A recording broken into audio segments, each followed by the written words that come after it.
खबर और बता दें आपको, ईरान ने साफ कर दिया कि अब बातचीत के सारे रास्ते बंद हो गए हैं। वो तय करेगा कि वॉर कब खत्म होगी।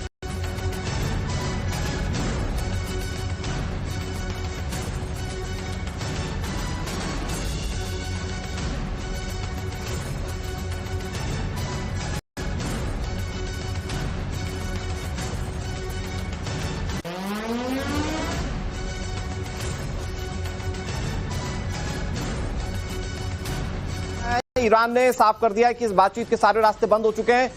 तय अब ईरान करेगा कि वॉर खत्म कैसे होगी। ईरान ने यह जरूर बता दिया कि चीन, फ्रांस और रूस ने युद्ध विराम को लेकर संपर्क जरूर किया था, लेकिन इसकी ज्यादा जानकारी ईरान की तरफ से नहीं दी गई। ईरान ने बातचीत के लिए पहली शर्त रखी है कि ईरान को भरोसा देना होगा कि इसके खिलाफ अमेरिका और इजरायल कभी ऐसा हमला नहीं करेंगे। हमारे साथ लगातार हमारे डिफेंस एक्सपर्ट जुड़े हुए हैं।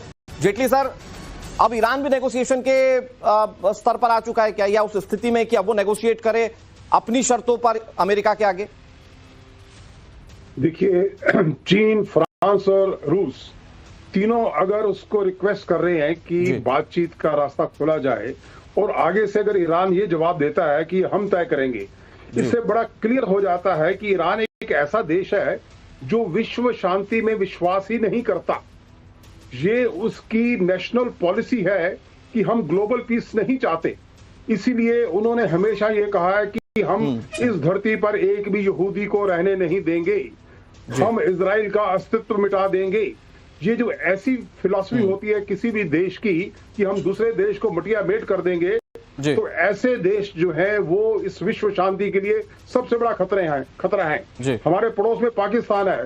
किसी जमाने में ये लोग कहा करते हैं हम 1000 साल तक हिंदुस्तान से लड़ते रहेंगे। उनकी भी यही फिलॉसफी है कि हमको हिंदुस्तान को खत्म करना है, गजवाए हिंद करके इनके ऊपर कब्जा करना है। ऐसे देश विश्व शांति के लिए बहुत बड़ा खतरा है। लेकिन सर, सवाल तो यही है ना कि क्या अब ईरान उस स्थिति में आ चुका है कि वो नेगोशिएट कर पाएगा? राठौर सर, अगर आप 10 सेकंड में जवाब दे, फिर एक बड़ी खबर और आ रही है। देखिए, ईरान के अंदर अब एक सिचुएशन है। ईरान अभी अपनी मतलब एक पोस्चरिंग कर रहा है कि हम जब चाहेंगे तब बंद करेंगे, लेकिन ईरान अंदर अंदर से चाहता है कि ये युद्ध रुके, लेकिन उसकी शर्तों पे रुके। ठीक है सर, बहुत बड़ी खबर आ रही है, उसका रुख कर लेते हैं। वॉल स्ट्रीट जर्नल की रिपोर्ट के मुताबिक राष्ट्रपति ट्रंप के कुछ सलाहकारों ने उन्हें ईरान युद्ध से बाहर निकलने के प्लान पर विचार करने की नसीहत दी। बताया जा रहा है कि ट्रंप के सलाहकारों ने कहा है कि तेल की बढ़ती कीमतों और युद्ध के लंबा खिंचने से घरेलू स्तर पर मुश्किलें आ सकती हैं और यह नए राजनीतिक मुद्दे को जन्म दे सकता है। इस बीच एक और बड़ी खबर आपको बता दें। दूसरी तरफ ईरान से युद्ध के 11वें दिन ट्रंप ने बड़ा दावा किया है। ट्रंप का दावा है कि अमेरिकी हमले में ईरान की नेवी एयरफोर्स खत्म हो चुके हैं। ईरान के पास ना हथियार ना ही नेतृत्व। ईरान युद्ध में यह अमेरिका की शानदार कामयाबी है, ये ट्रंप कह रहे हैं। ये एक नए देश के निर्माण की शुरुआत है, ये डोनाल्ड ट्रंप की ओर से कहा गया। It's the beginning of building a new country, but they have no navy, they have no air force, they have no anti-aircraft equipment. It's all been blown up. They have no radar. They have no telecommunications, and they have no leadership. It's all gone. So, you could look at that statement. We could call it a tremendous success right now as we leave here. I could call it. But they were going to hit them. If I didn't hit them first, they were going to hit our allies first. I believe, upon information and belief, but I believe that he was going to, they were going to take over the Middle East. They were looking to take over the Middle East.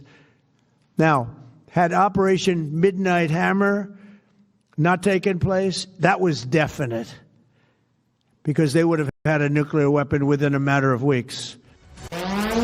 बड़ी खबर आपको बता दें, Khamenei का उत्तराधिकारी चुने जाने से डोनाल्ड ट्रंप नाराज हैं। कहा नए नेता चुने जाने से प्रॉब्लम बढ़ेगी। सुप्रीम लीडर के लिए ईरान की पसंद से निराश हैं, ये डोनाल्ड ट्रंप कह रहे हैं। ऐसा नहीं कि ट्रंप ने पहली बार मुस्तफा को लेकर अपनी नाराजगी जाहिर की। ट्रंप ने पहले ही कह रखा था कि बिना उनकी सहमति के अगर ईरान ने अपना नया सुप्रीम लीडर चुना तो उसके बाद उसका भी खात्मा होगा। लेकिन इसके बावजूद ईरान ने अयातुल्लाह खामेनेई के बाद उनके बेटे मुस्तफा हुसैनी खामेनेई को लीडर चुन लिया, और इसके बाद अब इस फैसले पर ट्रंप नाराज हो गए हैं और वो कह रहे हैं कि इससे प्रॉब्लम बढ़ेगी। I was disappointed because we think it's going to lead to just more of the same problem for the country. So I was disappointed to see their choice. I was disappointed because we think it's going to lead to just more of the same problem for the country. So I was disappointed to see their choice. Utkarsh Rathore sir, अब एक तरफ America के अधिकारी कह रहे हैं कि war से बाहर निकलिए, इस पर विचार कीजिए, दूसरी तरफ ट्रंप अपनी पीठ थपथपा रहे हैं कि हमने वॉर में बहुत अच्छा किया, हमारे सैनिक बहुत अच्छा कर रहे हैं और इन सबके बीच में नया सुप्रीम लीडर ईरान का चुना जाना है। ये सारे घटनाक्रमों को कैसे कंक्लूड करेंगे सर?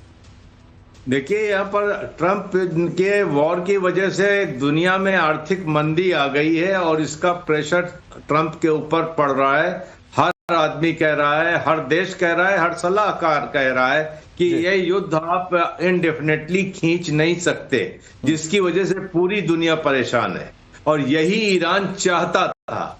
अब ट्रंप कह रहे हैं कि हमारे उससे आप एक लीडर चुनेंगे, तो ईरान ने उनको खामनेई को, मुस्तफा को चुन करके बता दिया है कि हमारे आंतरिक मामलों में दखल न दें। अब ट्रंप कह रहे हैं कि हम न्यू कंट्री बनाएंगे, तो ये मैं बताना चाहूंगा कि अमेरिका इन सब मामलों में बड़ा पुअर फिनिशर रहा है। चाहे आप अफगानिस्तान देख लें, इराक देख लें, लीबिया देख लें या आप वियतनाम देख लें, हर जगह ये जाकर के पूरे मुल्क को बर्बाद मिट करके वापस आ जाते हैं और बाद में उस मुल्क के लोगों को मुल्क ठीक करना पड़ता है। तो इनसे ये उम्मीद ना करें कि एक अच्छी व्यवस्था पीछे छोड़कर ये जा पाएंगे, क्योंकि इसका इनके पास कोई ब्लूप्रिंट नहीं है। और इतिहास बहुत सारी कहानी अमेरिका के व्यवस्थाओं को लेकर बयां करता है। मैं इस पर बात करूं, एक बड़ी